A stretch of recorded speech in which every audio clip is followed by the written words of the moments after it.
Baik, bismillahirrahmanirrahim. Assalamualaikum warahmatullahi wabarakatuh.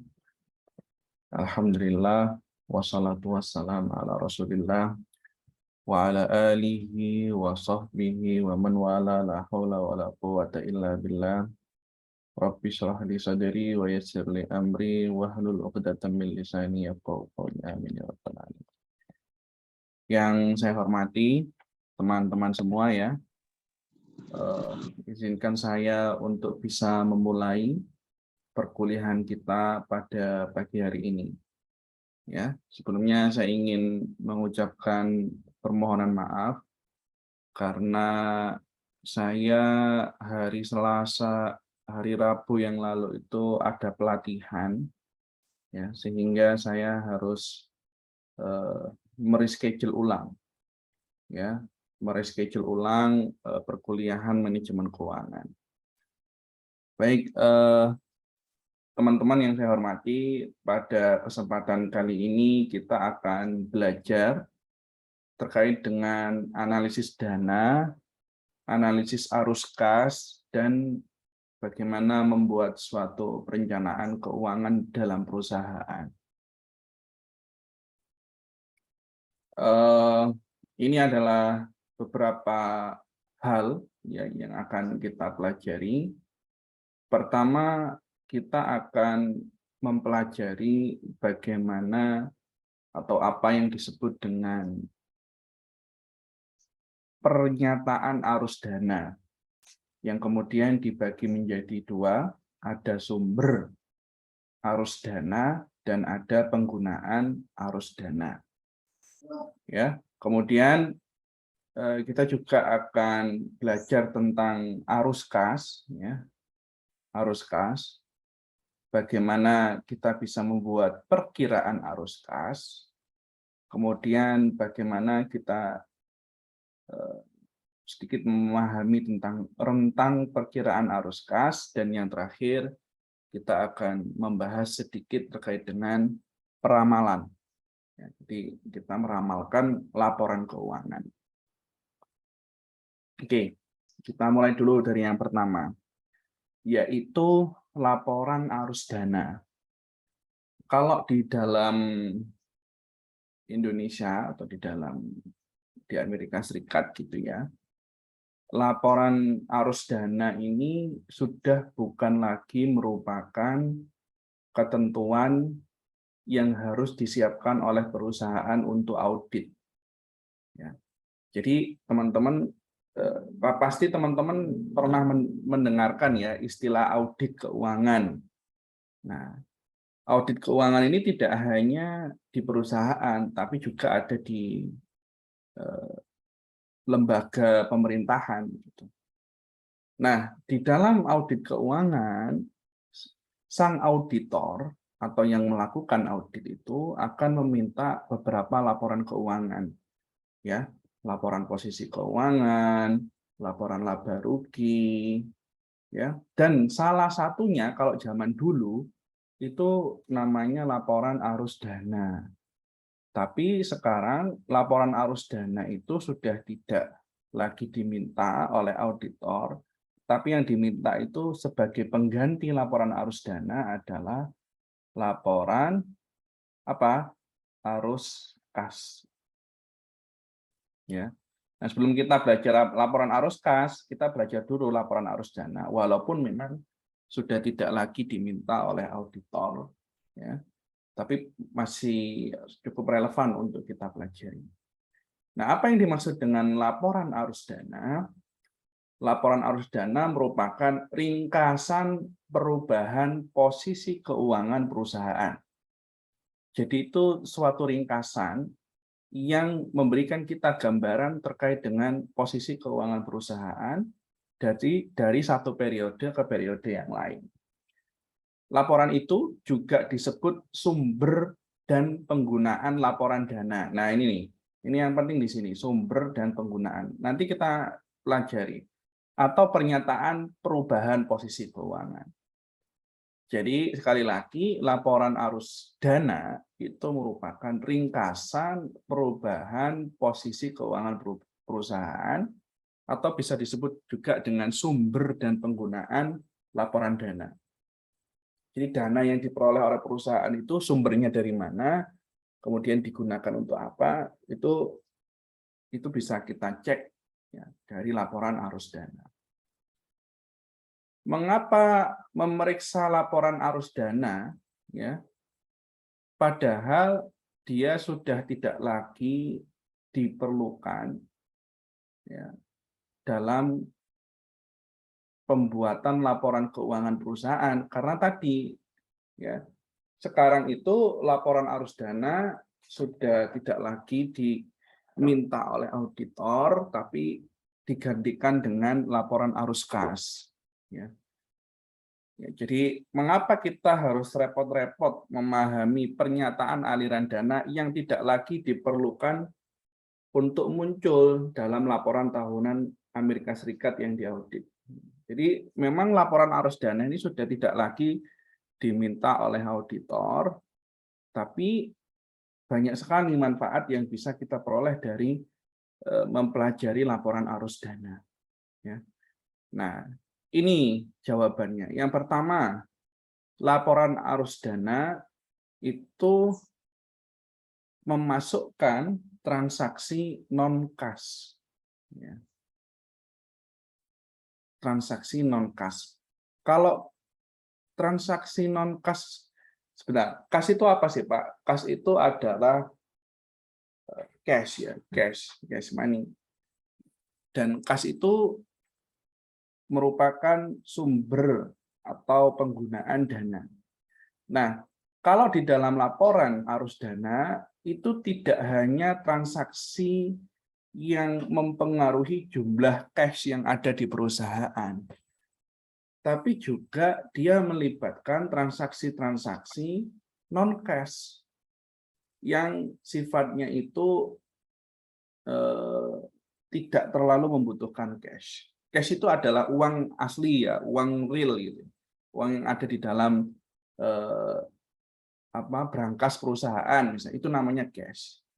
Nah, laporan arus dana itu tidak hanya mempelajari cash-nya saja, ya, tapi juga transaksi non cash-nya, seperti piutang, ya, seperti liabilitas, kewajiban untuk membayar hutang. Itu kan sebenarnya transaksi non cash.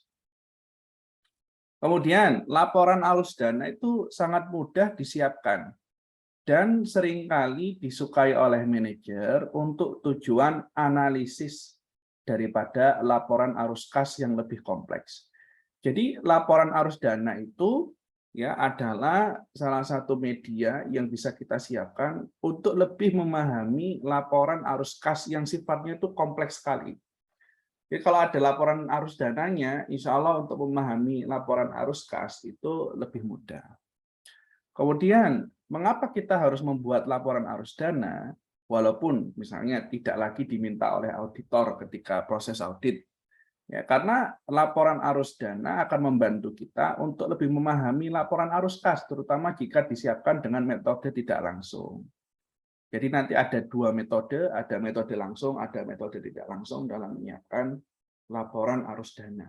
Nah, kalau kita menyiapkan laporan arus dana itu sebenarnya sangat memudahkan kita nanti ya untuk menyiapkan laporan arus kas. Oke. Apa itu dana? Dana merupakan semua investasi dan klaim perusahaan terhadap investasi tersebut. Klaim itu kan adalah sumber masa depan, ya, sumber yang akan didapat di masa depan. Oke, jadi dana itu adalah semua investasi kita. Misalnya perusahaan Indofood, dia menaruh investasinya di pasar modal, dibelikan saham perusahaan lain. Dia menaruh investasinya di deposito. Dia menaruh investasinya di belikan tanah, diberikan ruko. Dia menaruh investasinya di sini, di sini, di sini. Nah, itu semua akan record dalam laporan arus dana. Ya. Dan juga klaim perusahaan terhadap investasi. Nah, klaimnya perusahaan, piutangnya, ya, atau profit yang akan didapat di masa depan itu juga akan masuk pada laporan arus dana. Kemudian dana juga lebih dari sekedar transaksi yang melibatkan uang tunai. Ya. Jadi seperti yang saya sampaikan lagi, memang secara maknawiyah dana itu adalah cash money, uang yang ada di brankas perusahaan, uang yang ada di dompet kita. Itu namanya dana. Tapi dalam laporan arus kas dana, ya, itu tidak hanya cash yang dipunyai perusahaan, tapi juga aktivitas-aktivitas non cash, ya, yang dimiliki oleh perusahaan. Contohnya apa? Contohnya piutang, ya. Kemudian kita menarik klaim atas investasi yang kita punya, yang tadinya kita punya deposito, depositonya kita cairkan, yang tadinya kita punya saham untuk investasi, sahamnya kita jual. Ya, itu hal-hal yang berkaitan dengan laporan arus dana. Oke. Nah, sekarang pernyataannya. Ya. Ini pernyataan dari laporan arus dana. Jadi tolong dipahami ya. Di sini ada dua, ada sumber, ya, ada penggunaan. Jadi sumber dana itu diperoleh oleh perusahaan, itu namanya sumber dana. Nah, kalau U-nya itu penggunaan dana, uangnya keluar dari perusahaan, dananya perusahaan berkurang. Nah, perusahaan memperoleh sumber dana itu dari dua.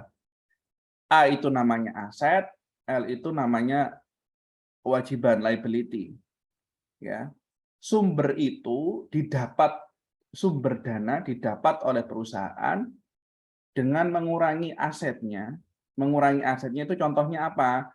Contohnya menjual persediaan, menjual tanah yang dimiliki, menjual mobil yang dimiliki perusahaan. Tanah, persediaan, ya, kemudian mobil, itu kan aset bagi perusahaan. Nah, ketika perusahaan menjual aset tersebut, ya, apa yang terjadi? Maka perusahaan akan memperoleh sumber dana. Makanya di sini ketika asetnya itu berkurang dengan cara menjual persediaan, dengan cara menjual arus kas, dengan cara menjual dengan cara menjual persediaan, dengan cara menjual tanah, dengan cara menjual mobil gitu ya. Itu asetnya berkurang, tapi perusahaan akan memperoleh sumber dana. Nah, perusahaan juga bisa memperoleh sumber dana ketika dia meningkatkan liabilitasnya, hutang. Misalnya perusahaan ingin membeli mesin baru, dia tidak punya uang, dia bisa pinjam ke bank untuk membeli mesin, ya. Jadi kewajibannya, hutangnya itu naik dan dia mendapatkan sumber dana. Dari sini bisa dipahami. Nah, sekarang pernyataan yang kedua, penggunaan dana. Kalau ini kan sumber, ya. Kalau ini penggunaan atau peruntukan. Penggunaan dana, ya. Jadi dana itu digunakan oleh perusahaan untuk membeli aset, ya. Sehingga ketika asetnya itu ketika perusahaan menggunakan dana untuk membeli aset, maka asetnya itu akan bertambah. Jadi ini positif. Ya, sebaliknya ketika ketika dana itu digunakan oleh perusahaan untuk membayar hutang, ya, untuk membayar kewajibannya, maka hutangnya di sini akan menjadi negatif, berkurang. Ya. Jadi di sini ada dua pernyataan sumber dana dan pernyataan penggunaan dana. Sumber dana itu diperoleh oleh perusahaan melalui berkurangnya aset atau meningkatnya liabilitas. Berkurangnya aset itu di sini menjual persediaan, piutangnya itu dilunasi sama klien-klien atau menjual tanah yang dimiliki perusahaan, menjual mobil yang dimiliki oleh perusahaan. Nah, di situ kan asetnya berkurang. Kemudian sumber dana juga diperoleh ketika kita berhutang. Maksudnya liabilitas kita itu bertambah. Ya, liabilitas kita bertambah. Bagaimana dengan penggunaannya? Penggunaannya itu diperoleh oleh perusahaan untuk membeli aset atau untuk nyauri atau untuk mengembalikan pinjaman. Ya. Nah, di sini asetnya bertambah atau liabilities-nya yang berkurang. Oke, dari sini ada pertanyaan terkait dengan pernyataan sumber dan penggunaan dana.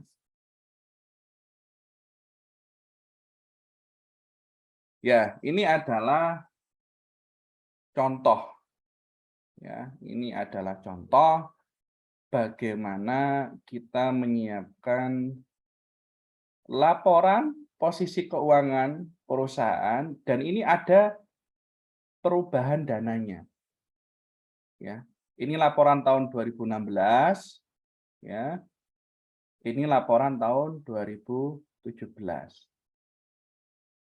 Kita lihat di sini, ya. Di sini ada yang disebut dengan arah perubahan. Arah perubahan itu adalah ya perbedaan antara tahun 2016 ke tahun 2017.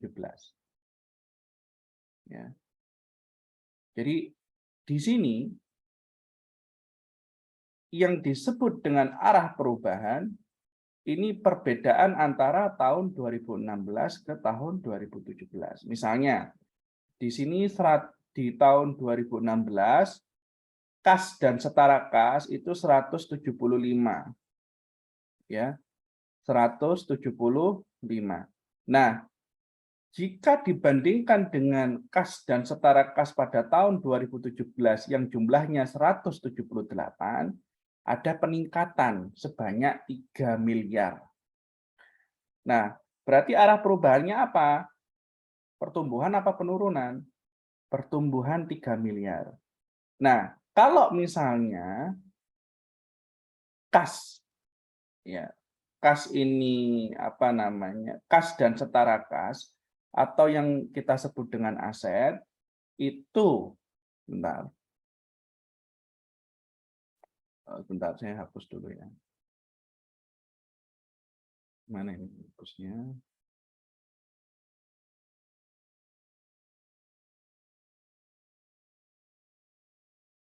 Sebentar, kita lihat.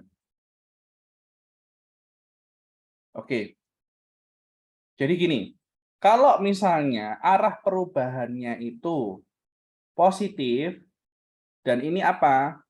Dan ini itu aset, ya, dan ini itu aset, berarti aset yang meningkat ini merupakan dia itu sumber atau penggunaan dana. Ya, kita bisa lihat di slide sebelumnya. Nah, di sini aset yang meningkat itu masuk penggunaan dana.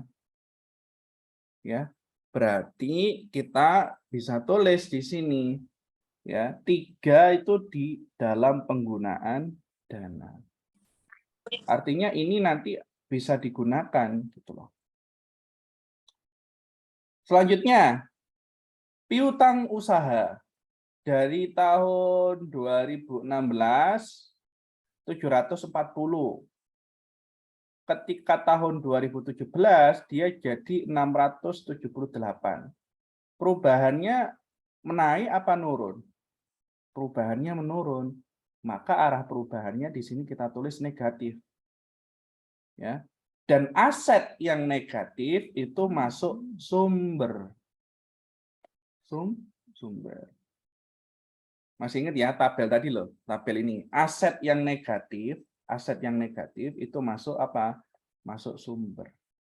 Oke. Ya, selanjutnya misalnya persediaan dengan harga pasar lebih rendah. Jadi ini persediaan, masih dalam aset ya, masih dalam aset. tahun 2016 1235. Sedangkan tahun 2017 itu 1329. Artinya ada peningkatan. Di sini kita tulis positif. Nah, karena aset yang positif masuk dalam apa? Masuk dalam penggunaan. Oke.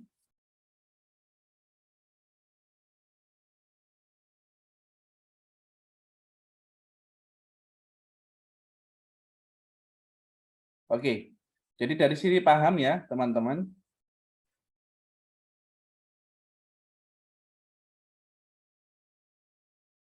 Insya Allah, Pak. Insya Allah, Pak. Oke. Nah, ini juga seperti itu. Kali ini berkaitan dengan liabilitas dan ekuitas. Ya. Liabilitas dan ekuitas itu kebalikannya. Ya, liabilitas dan ekuitas itu kebalikannya.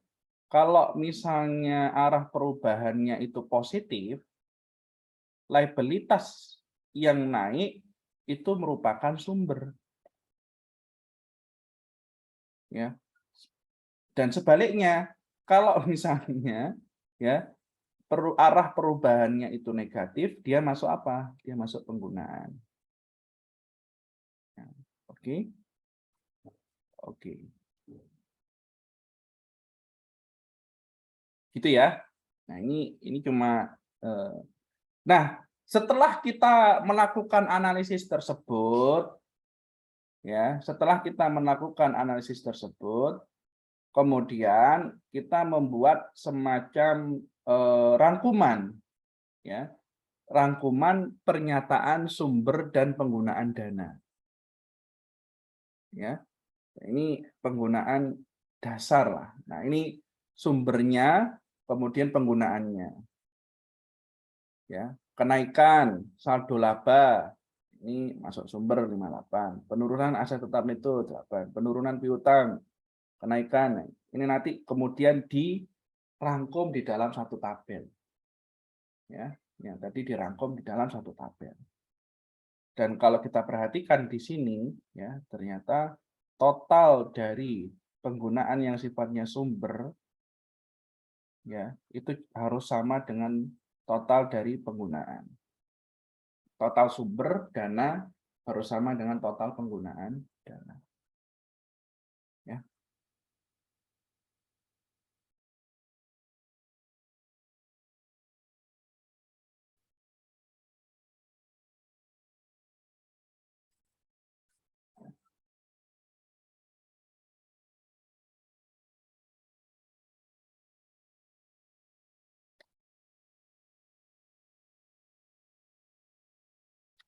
Oke, ini adalah laporan laba rugi ya, teman-teman, laporan laba rugi. Jadi kalau di sini apakah ini sama ya dengan yang angka-angkanya? Apakah? Oh, nggak kelihatan ya di sini. Ya, nggak kelihatan. Ini beda ya. Jadi kalau ini laporan laba rugi ya dalam miliar rupiah, kita bisa perhatikan di sini ya bahwa jadi kalau laporan laba rugi itu kan penjualan dikurangi dengan harga pokok penjualan atau HPP. Harga pokok penjualan ini adalah seluruh biaya yang dihabiskan untuk memproduksi produk. Ya, kalau penjualannya ini adalah seluruh penjualan atas produk. Ya, kemudian ada beban penjualan umum dan administrasi dikurangi lagi. Nah, ini adalah muncul laba. Jadi laba itu profit, tapi profit sebelum pajak dan bunga. Ya. Kemudian dikurangi lagi dengan beban bunga dan pajak penghasilan, maka muncullah laba setelah pajak dan bunga. Nah, dalam hal ini dia adalah dividen. Ya, ya ini adalah laba, ya, laba setelah pajak dan bunga. Profit setelah pajak dan bunga. Kemudian dikurangi lagi dengan dividen. Berarti ini adalah dividen yang dibagi hasilkan kepada pemilik saham. Maka terakhir ada 58 dan 68 ini adalah laba ditahan. Laba ditahan ini nanti digunakan untuk pengembangan usaha di masa depan. Ya, sekali lagi, ini adalah laporan laba rugi. Laporan laba rugi itu berkaitan dengan berapa laba dan keuntungan perusahaan. Pertama, ada apa saja di dalam laba rugi? Ada penjualan. Penjualan dikurangi HPP, harga pokok penjualan. Ya, kemudian dikurangi lagi dengan biaya-biaya yang lain. Kemudian setelah dikurangi HPP dan biaya-biaya yang lain, kita akan memiliki laba sebelum bunga dan pajak. Nah, laba ini ketika kita kurangi bunga, kita kurangi pajak akan menghasilkan laba bersih. Ya, laba bersih. Laba bersih dikurangi dividen atau ini kan yang dibagikan kepada pemilik perusahaan yang pemegang saham. Nah, sisanya itu disebut dengan laba ditahan. Laba ditahan itu adalah uang yang akan digunakan untuk pengembangan usaha di masa depan.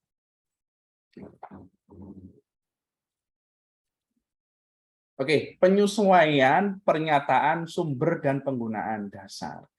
Ya, jadi mengakui keuntungan dan dividen. Perubahan laba ditahan terdiri dari laba dan dividen. Ya, ini tadi. Jadi laba ditahan ya itu sumbernya adalah laba neto atau laba bersih setelah dikurangi beban bunga dan pajak dibagikan ke dividen sebanyak 143. Nah, sisanya 58 ini ya, 58 ini itu disebut dengan laba ditahan. Laba ditahan atau return earnings kalau bahasa Inggrisnya. Nah, laba ditahan ini yang nanti akan digunakan oleh perusahaan untuk mengembangkan usaha di masa depan. Ya.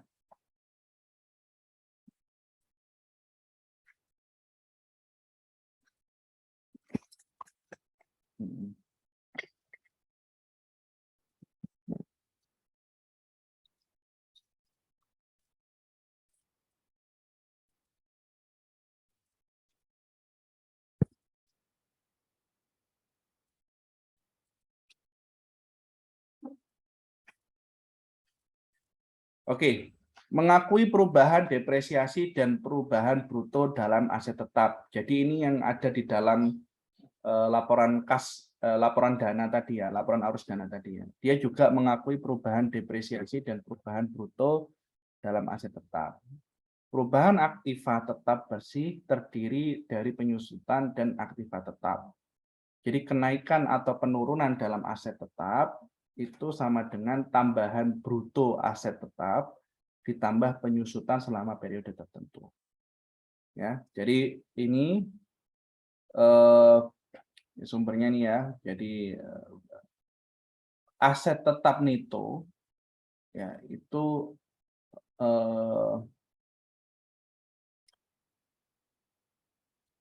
aset tetap neto itu didapatkan dari penjumlahan antara tambahan aset tetap dan penyusutannya. Oh, salah. Aset tetap neto itu merupakan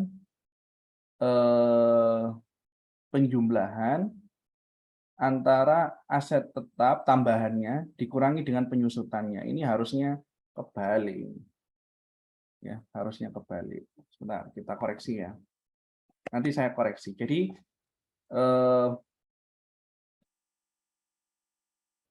yang paling gampang itu berapa tambahan bruto ditambah pengurangan dari penyusutan. Jadi kan penyusutan itu kan akan selalu negatif. Nah, tapi karena ini dia ingin memunculkan laporan keuangannya itu dia sebagai positif, makanya penyusutannya itu dibuat di atas, kemudian dikurangi tambahan aset tetap. Oke, saya rasa ini tidak terlalu ini ya, tidak terlalu penting, sama saja sumber. Ya. Jadi ini seperti tadi ya, ini adalah rangkuman atas sumber dan penggunaan dana yang bisa dianalisis lebih lanjut. Oke. Oke, menganalisis pernyataan sumber dan penggunaan dana. Sumber terutama melalui laba bersih dan operasi dari operasi dan peningkatan hutang jangka panjang. Ya, jadi di sini sumber itu ya tadi ya sudah saya sampaikan apa saja yang masuk dalam sumber. Kalau sumber itu menurunkan aset ya dan meningkatkan liabilitas. Jadi di sini disebutkan sumber terutama melalui laba bersih dari operasi ya dan peningkatan hutang jangka panjang. Sedangkan kegunaan terutama melalui peningkatan persediaan itu kan aset dan pengeluaran aset modal. Ya, pengeluaran aset modal kebalikannya. Di sini minus. Oke. Oke, dari laporan arus dana ada yang ditanyakan. Jadi intinya itu ini, teman-teman. Intinya itu adalah kita menganalisis ya perubahan arus kas dana, arus dana. Ya, arus dana itu dia masuk sumber atau dia masuk penggunaan.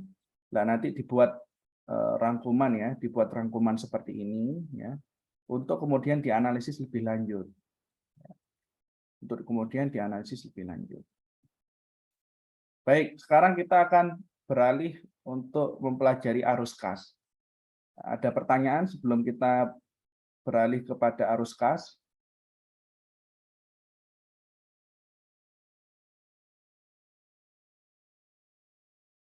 Oke, arus kas ya. Arus kas adalah ringkasan pembayaran perusahaan selama periode waktu tertentu. Ya, pernyataan ini melaporkan arus masuk dan arus kas keluar berdasarkan kegiatan operasi, kegiatan investasi, dan aktivitas pembiayaan. Tadi kalau laporan arus dana itu kan kita mengambil laporan posisi keuangan perusahaan atau laporan laba rugi perusahaan. Kemudian kita tentukan nih arah perubahan dananya, dia masuk sumber atau dia masuk penggunaan. Kalau masuk sumber berarti dia mengurangi aset atau meningkatkan liabilitas. Kalau dia masuk penggunaan berarti dia meningkatkan aset atau mengurangi liabilitas. Itu kan intinya kan seperti itu. Nah, sekarang laporan arus kas. Laporan arus kas ini adalah suatu laporan yang menceritakan kegiatan operasional perusahaan, baik yang dilakukan untuk kegiatan investasi maupun untuk aktivitas pembiayaan. Bagaimana perusahaan itu mendapatkan dana. Ya. Arus kas dari aktivitas operasi menunjukkan dampak transaksi yang tidak didefinisikan sebagai aktivitas investasi atau aktivitas pendanaan. Jadi ada 3 ya. Yang pertama tadi kegiatan operasi berkaitan dengan kegiatan atau hal-hal yang tidak ada kaitannya dengan investasi dan pembiayaan perusahaan. Yang kedua adalah aktivitas investasi, bagaimana perusahaan itu menempatkan duitnya untuk kemudian mendapatkan profit. Ditaruh, dibelikan tanah, ditaruh di pasar modal, ditaruh di deposito, itu investasi. Yang terakhir adalah aktivitas pembiayaan. Aktivitas pembiayaan itu berkaitan dengan bagaimana perusahaan memperoleh sumber dana. Ya, apakah itu dengan modal, apakah itu dengan hutang, apakah itu dengan menerbitkan surat utang, menerbitkan saham, dan lain sebagainya. Nah, sekarang, yang pertama dulu, aktivitas operasi. Menunjukkan dampak transaksi yang tidak didefinisikan sebagai aktivitas investasi atau pendanaan. Ya, arus kas ini umumnya merupakan pengaruh kas dari transaksi yang masuk ke dalam penentuan laba bersih. Nah, kenapa kok kita perlu melihat aktivitas operasi? Ya, karena kalau kita lihat, ya, penentuan laba bersih itu kan dikurangi ya. Jadi laba penjualan. Ya, penjualan itu kan dikurangi HPP ya, dan dikurangi lagi dikurangi lagi biaya-biaya lain, biaya-biaya lain. Nah, biaya-biaya lain itu bisa saja masuk aktivitas operasi, administrasi gitu-gitu masuk biaya operasi, ya. Kemudian HPP itu juga masuk aktivitas operasi. Makanya kenapa kita perlu membuat arus kas dari aktivitas operasi, ya tujuannya adalah untuk penentuan laba bersih. Oke, next, kedua, arus kas dari aktivitas operasi. Nah, ini contohnya. Ya. Aktivitas operasi, ini arus kas masuk ya dari penjualan barang, imbal hasil dana yang dipinjamkan, dan sekuritas ekuitas, ya, penghasilan dividen, pendapatan dana, dan lain sebagainya. Arus kas keluar, membayar supplier, gaji karyawan, membayar bunga, membayar pajak, membayar supplier lainnya untuk beban operasional. Ini arus kas masuk, arus kas keluar terkait dengan aktivitas operasional. Oke. Nah, ini lebih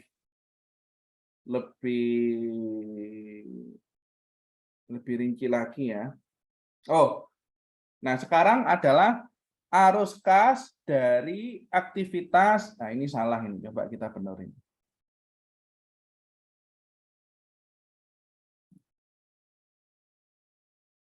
Ya, dari aktivitas investasi.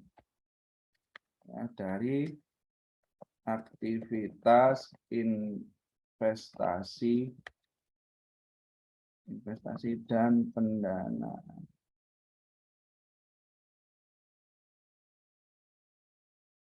Oke, jadi ini adalah arus kas dari aktivitas investasi dan pendanaan. Contohnya, kalau yang investasi, ini arus kas masuk, penjualan aset tetap, properti, pabrik, perlengkapan, mesin, mobil, dan penjualan sekuritas utang atau ekuitas selain setara kas.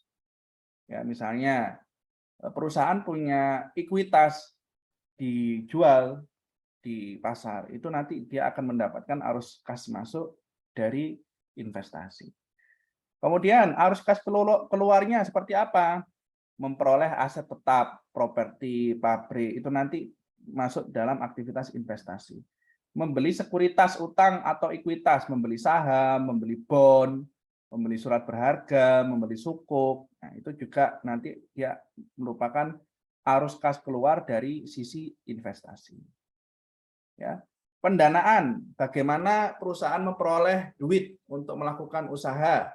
Apa saja contohnya? Ini dari arus kas, pinjaman, utang, penjualan sekuritas perusahaan, penjualan saham, ya, IPO, ini masuk sini.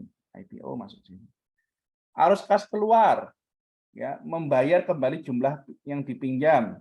Ya, ini adalah melunasi hutang, membeli kembali sekuritas ekuitas milik perusahaan. Ini membeli sahamnya di pasar modal. Ya, jadi setelah dijual, dibeli lagi oleh perusahaan. Misalnya. Atau membayar dividen ke pemegang saham. Ya, jadi ini contoh-contoh arus kas keluar yang dari sisi aktivitas pendanaan.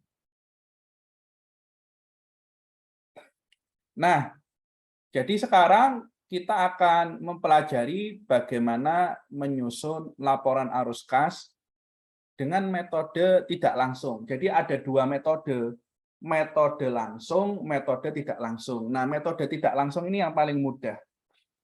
Ya, metode tidak langsung. Bagaimana caranya? Metode tidak langsung itu dia membuat laporan-laporan atau sublaporan terkait dengan masing-masing kegiatan. Misalnya, ini adalah arus kas dari aktivitas operasi, ya. Kemudian ada arus kas dari aktivitas investasi, arus kas dari aktivitas pendanaan. Jadi dibuat semacam sublaporan, ya. Baru nanti dirangkum.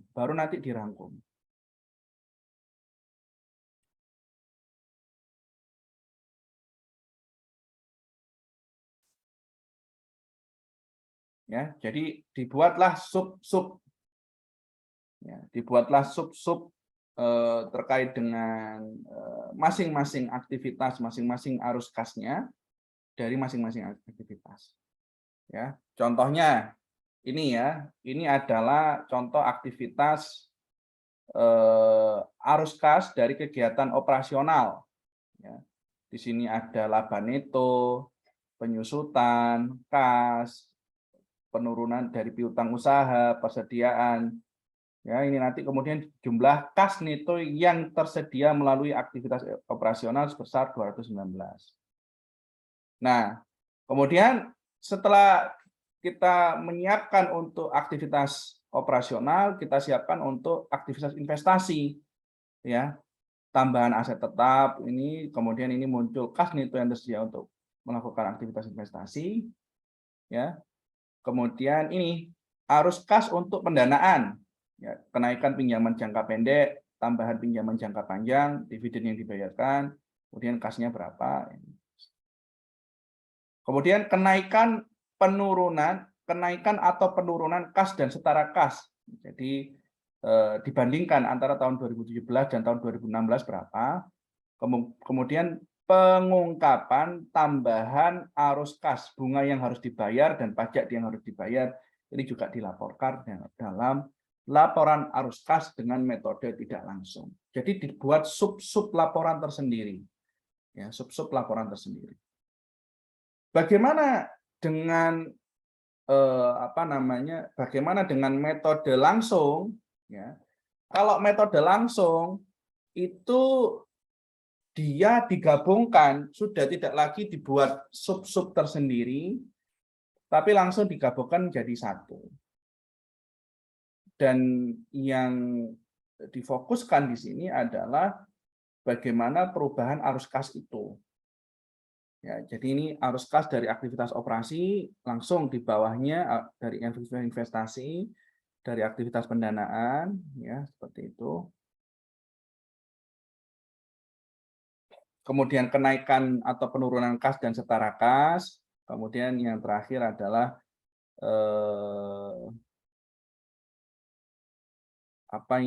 rangkuman dari aktivitas-aktivitas yang lain.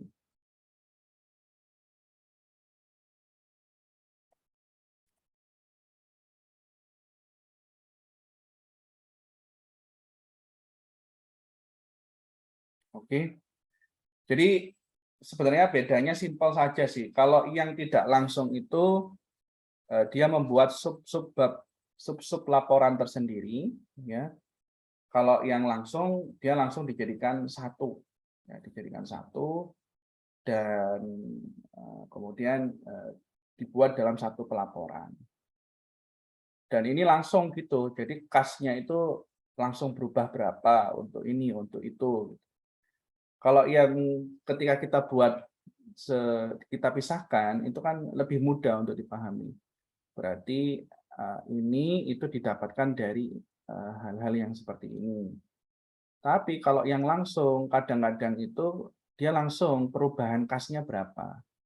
Tidak ada detail terkait dengan apa yang digunakan. Jadi langsung summary dari kegiatan operasional, kegiatan investasi, dan kegiatan pendanaannya.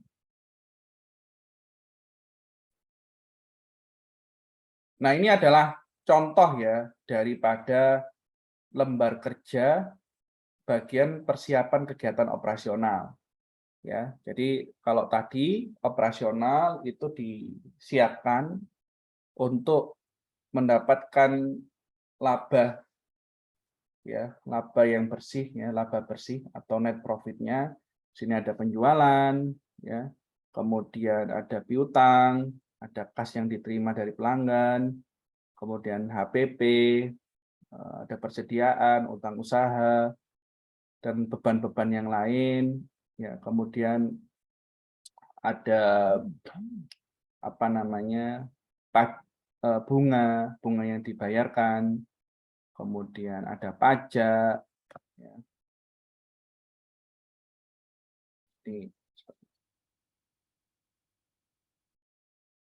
Baik, terkait dengan laporan arus kas, apakah ada pertanyaan? Jadi intinya dari laporan arus kas itu ada 3 subkomponen. Yang pertama adalah subkomponen operasional, kemudian ada subkomponen investasi dan subkomponen pembiayaan. Ya, masing-masing memiliki arus kasnya yang berbeda-beda. Ya, ada arus kas masuk, ada arus kas keluar, baik itu dari aktivitas operasi maupun dari aktivitas investasi dan pendanaan. Nah, untuk menyusun laporan arus kas itu terdapat 2 metode, metode tidak langsung dan metode langsung. Metode tidak langsung itu memisahkan, jadi masing-masing arus kas subkomponennya itu dibuat berbeda-beda dan lebih detail. Tapi kalau dengan metode langsung, ya, metode langsung ini semua subkomponen disatukan menjadi satu dan diringkas perubahan arus kasnya saja. Ini yang dilampirkan atau yang dibuat itu adalah perubahannya, rangkuman arus kas dari masing-masing subkomponen. Baik, sekarang kita beralih ke perkiraan arus kas. Ada pertanyaan sebelumnya? Monggo, silakan. Saya persilahkan untuk bertanya.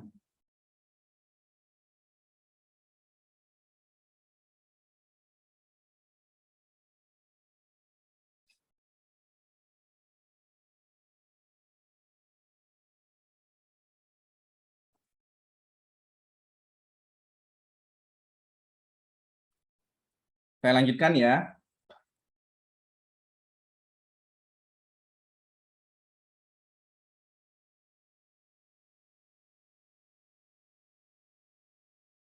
Baik, anggaran perkiraan arus kas. Ya, perkiraan arus kas. Anggaran kas adalah perkiraan arus kas masa depan yang timbul dari pengumpulan dan pencairan, biasanya setiap bulan.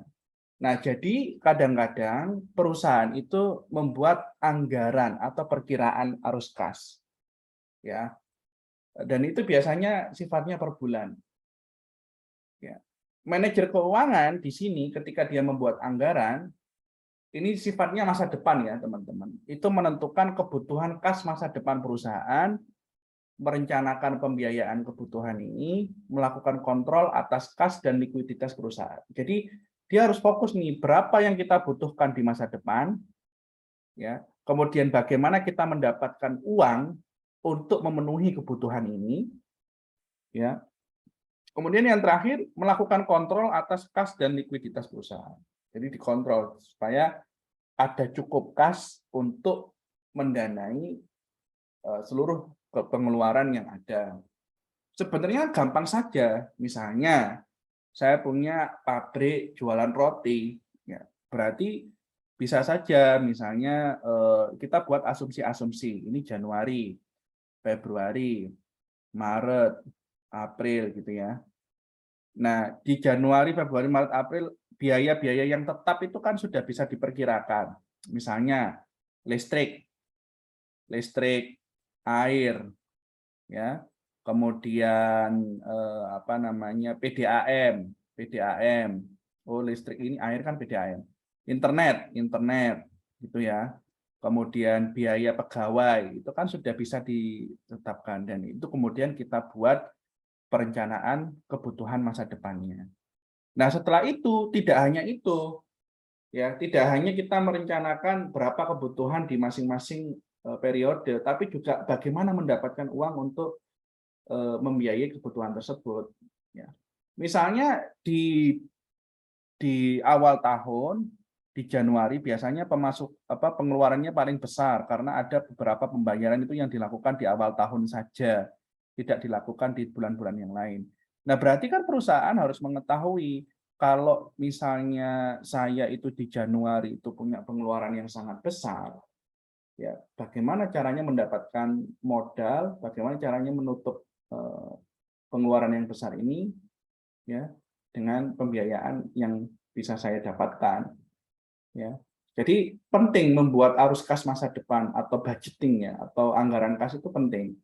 Kadang-kadang kalau misalnya kita meremehkan ini, ya kita tahu-tahu nanti ada pengeluaran yang sangat besar, itu unpredictable dan dan itu tidak bisa tercover. Makanya kalau kita lihat kan sistem anggaran di Indonesia itu kan ya menggunakan perkiraan ya, anggaran dana. Kayak bulan-bulan ini pasti seluruh badan-badan pemerintahan sibuk nyiapin anggaran desa, anggaran dana untuk keperluan kementerian, keperluan provinsi, keperluan kabupaten. Mereka lah pada sibuk bulan-bulan ini. Dan anggaran ini kemudian digunakan untuk membiayai seluruh keperluan, seluruh kebutuhannya di tahun depan. Nah, seperti itu. Nah, perusahaan juga wajib ya, perlu untuk membuat perkiraan anggaran dana. Jadi setiap pengeluaran yang akan dikeluarkan di masa depan, itu dibuat dulu anggarannya tahun ini. Jadi nanti supaya kita bisa melakukan mengcover ya seluruh kebutuhan yang ada.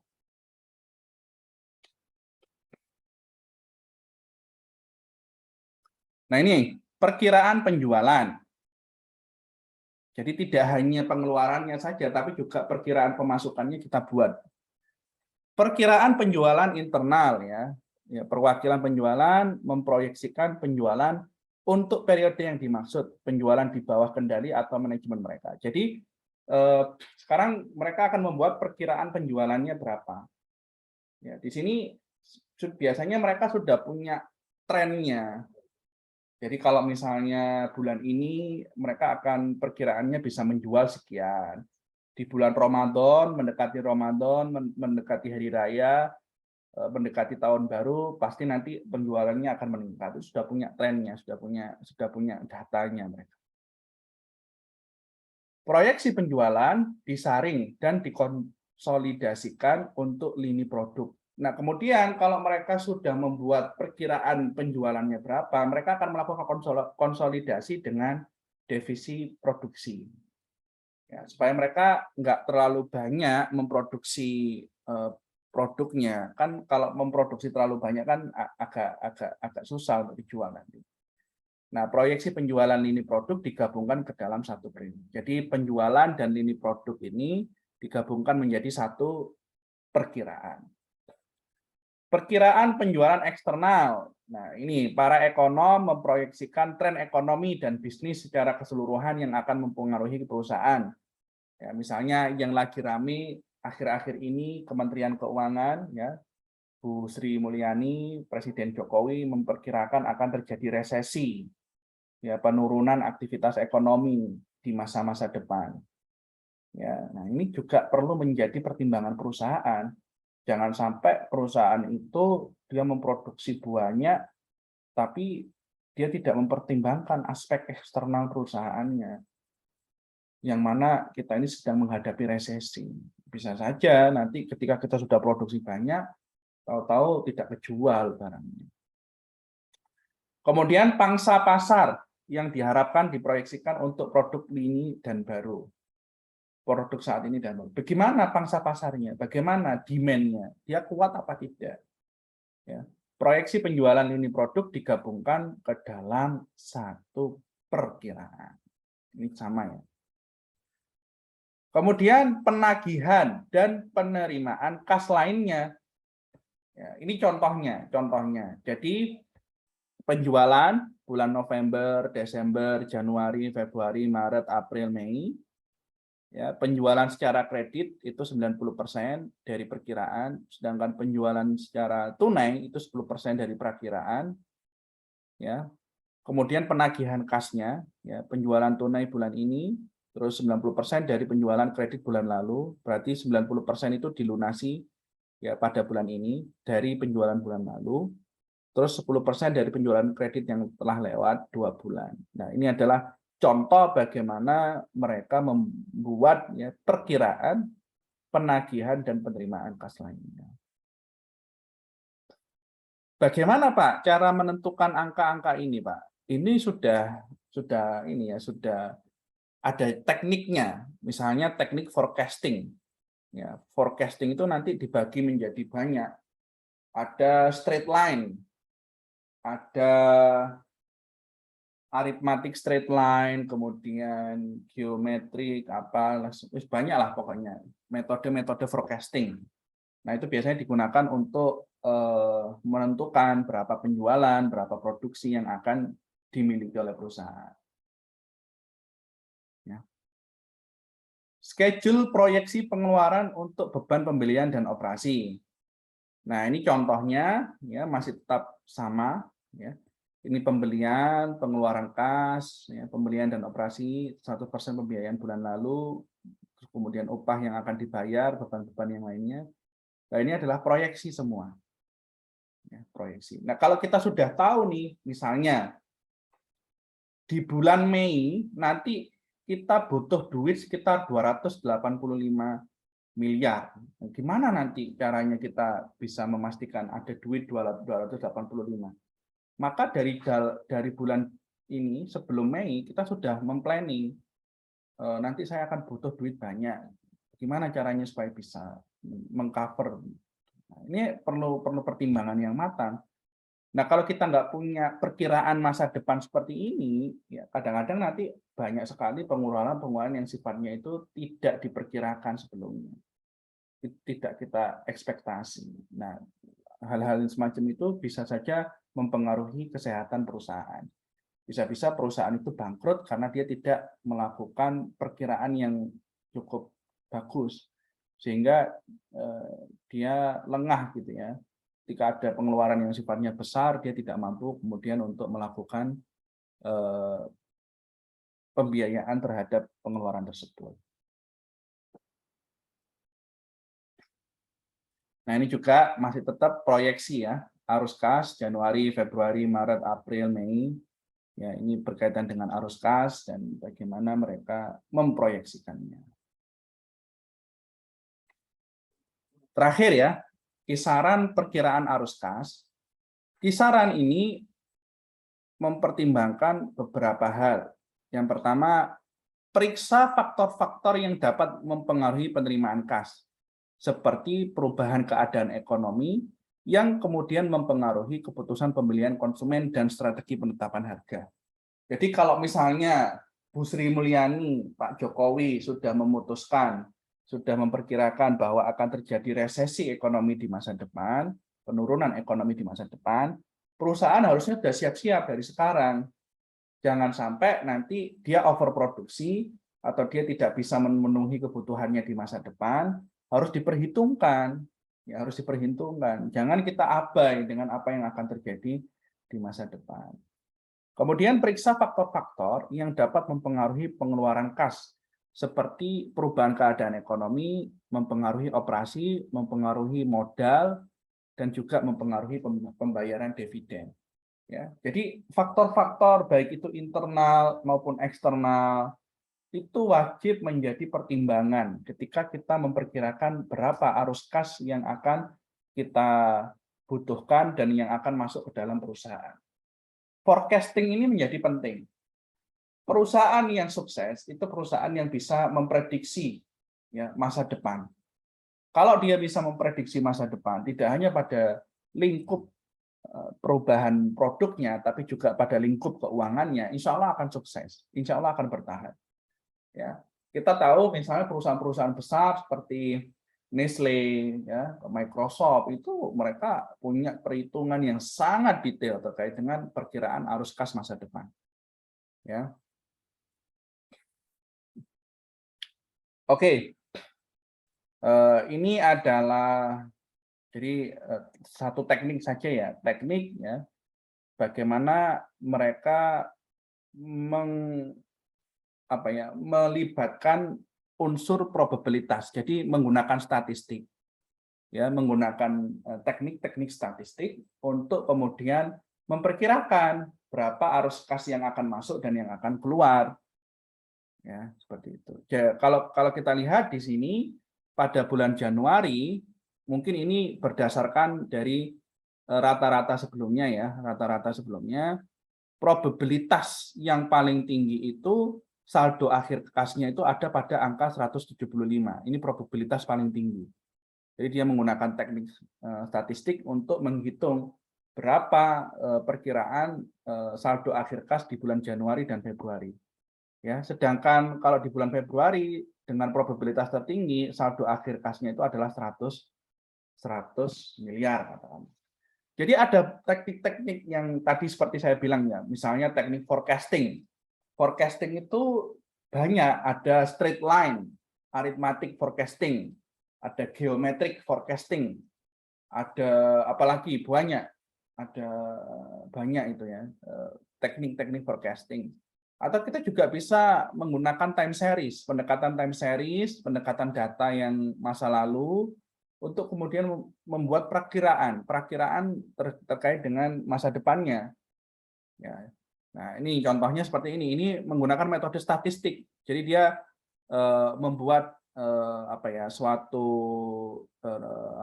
penghitungan distribusi ya, di mana ternyata dari sini kita bisa simpulkan bahwa probabilitas saldo akhir kas paling tinggi itu ada pada angka 175 miliar pada bulan Januari, sedangkan probabilitas pada bulan Februari itu ada pada angka 100 miliar. Ini salah satu teknik saja untuk memperkirakan ya, berapa aliran masuk di masa depan. Oke, perakiraan arus kas memungkinkan pemeriksaan faktor relevan yang dapat menghasilkan ketidakpastian tentang arus kas masa depan. Jadi kalau kita sudah membuat perkiraan arus kas, itu sebenarnya kita meminimalisir resiko yang akan terjadi. Ya, kita kan nggak tahu, barangkali nanti terjadi sesuatu di masa depan. Makanya kita buat perkiraan-perkiraannya. Kalau kita tahu bahwa sebelum mendekati Hari Raya Idul Fitri, perkiraan pendapatan dan pengeluarannya itu akan meningkat, ya kita siapkan dari sekarang. Ya jangan sampai nanti sebelum Hari Raya Idul Fitri semua permintaan meningkat, pengeluarannya perusahaan juga meningkat, tapi kita nggak siap, akhirnya kita nggak bisa mengambil momentum itu. Ya. Kemudian perkiraan arus kas itu memungkinkan manajemen untuk merencanakan kontingensi yang akan timbul dengan lebih baik daripada menggunakan estimasi satu titik arus kas bulanan. Nah, ini adalah beberapa alasan ya, kenapa kok membuat arus kas itu penting. Intinya itu adalah untuk mempersiapkan apa yang terjadi di masa depan, mengurangi resiko yang akan terjadi, sehingga kita jadi lebih siap untuk menghadapi resiko di masa depan. Ya, peramalan laporan keuangan. Laporan keuangan masa depan yang diharapkan berdasarkan kondisi yang diharapkan oleh manajemen dan tindakan yang diharapkan untuk diambil. Yang perlu dipertimbangkan dalam peramalan laporan keuangan adalah perkiraan laporan laba rugi dan perkiraan laporan posisi keuangan. Ya, jadi selain perusahaan itu membuat laporan existing, ya, perusahaan juga membuat laporan masa depan atau kita sebut dengan peramalan, perkiraan. Ya, hal ini penting sebenarnya untuk kemudian menjadi bahan pertimbangan. Karena kalau kita tidak membuat perkiraan semacam itu, ya, ketika ada hal-hal yang tidak diinginkan, kita bisa-bisa tidak siap. Ya, ini adalah contoh ya, bagaimana mereka membuat perkiraan laporan laba rugi. Ya. Misalnya, penjualan itu sebesar 170.730.000 miliar gitu ya, atau 100 atau apalah itu. Nah, asumsinya apa kok 1730 ini muncul dalam laporan perkiraan laba ruginya? Itu berdasarkan anggaran penjualan kolom sebelumnya. HPP 1305, asumsinya apa? Perkiraan 75,4% penjualan itu berdasarkan pada rata-rata 3 tahunan rasio HPP dengan penjualan itu. Ya. Kemudian pajak itu sebesar 60, perkiraannya sebesar 48%. Jadi 48% itu keluar untuk pajak. Ini adalah beberapa. Jadi harus ada asumsi-asumsi, harus ada teknik-teknik ya yang bisa kita gunakan ya untuk kemudian membuat perkiraan laporan yang lebih bagus. Nah, ini juga perkiraan laporan posisi keuangan. Contohnya seperti ini. Ya. Oke, dari sini ada pertanyaan, teman-teman?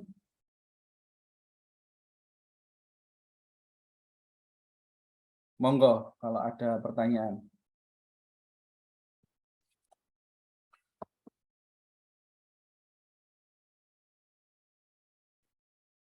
Ini nggak ada pertanyaan, ini bisa-bisa ada dua kemungkinan. Kemungkinan yang pertama adalah adik-adik di sini sudah paham semua. Kemungkinan yang kedua, adik-adik bingung semua. Oke, baik kalau gitu nanti saya upload ya video ini.